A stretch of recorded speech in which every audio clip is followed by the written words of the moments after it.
Paz do Senhor, meus queridos irmãos, que Deus abençoe vocês. Estamos aqui através do YouTube da Dessombrio. Está começando agora mais uma edição do Palavras que Edificam.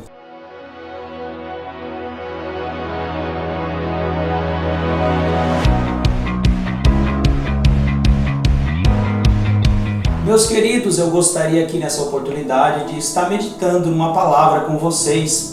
Eu vou fazer leitura de um texto bíblico que está no livro de Lucas, capítulo 24, versículo 29 da palavra de Deus.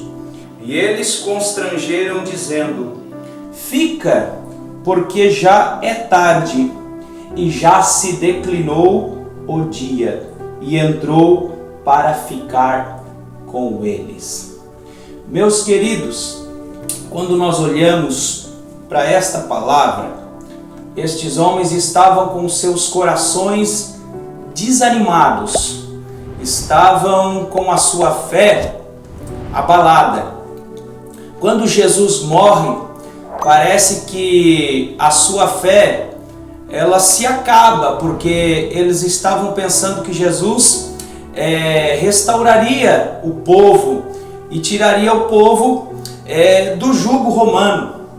Mas quando eles vão para aquele caminho de 12 quilômetros até chegar à cidade de Emaús, ou aldeia de Emaús, quem se revela nesse caminho para eles é Jesus Cristo.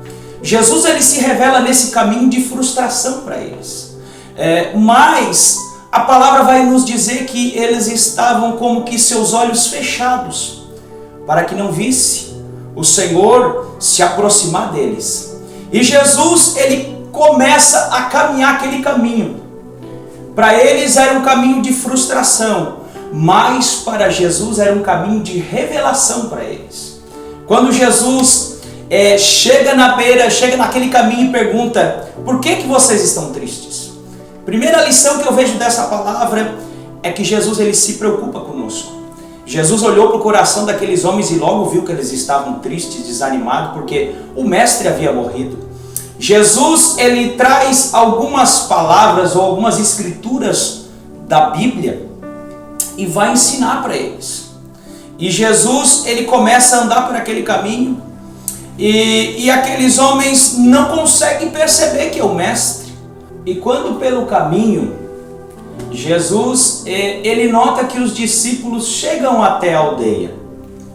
E quando eles chegam até a aldeia, Jesus, ele faz com que se fosse para mais longe. E os discípulos, olhando a situação, eles pegam e convidam Jesus para entrar na casa deles. E quão lindo é quando nós abrimos os nossos olhos e reconhecemos que Jesus ele precisa entrar na nossa casa. Quando aqueles homens convidam Jesus para entrar na sua casa, claro, Jesus prontamente vai entrar na casa. E quando Jesus ele entra dentro da casa, Jesus ele vai participar como se fosse de uma refeição com eles. E o que me chama mais atenção é que Jesus entrou na casa e Jesus parte o pão. E quando Jesus parte o pão, os olhos dos discípulos se abrem. E quando os olhos dos discípulos se abrem, eles veem que realmente em todo aquele caminho que eles andaram, Jesus estava com eles. Meus queridos, todo caminho que nós andamos, todos os caminhos podem ser de frustrações. Jesus está conosco, Jesus não nos abandona. Era um costume na época de que o dono da casa partisse o pão. Mas o que me chama a atenção neste texto também é que quando Jesus entra na nossa casa, é Ele que toma conta de partir o pão. É Jesus que toma a decisão de na mesa partir o pão. Jesus toma a casa, a nossa casa nas mãos dele. Jesus começa a controlar o nosso lar. E foi isso que aconteceu dentro da casa daqueles discípulos. Por mais que muitas vezes nós não reconheçamos Jesus pelo caminho, nós não vimos que Ele está conosco. Mas Jesus, Ele sempre quer entrar na nossa vida, Jesus sempre quer entrar no nosso coração e principalmente dentro da nossa casa. Que Deus vos abençoe e fique com essa mensagem. Que Deus abençoe a sua vida.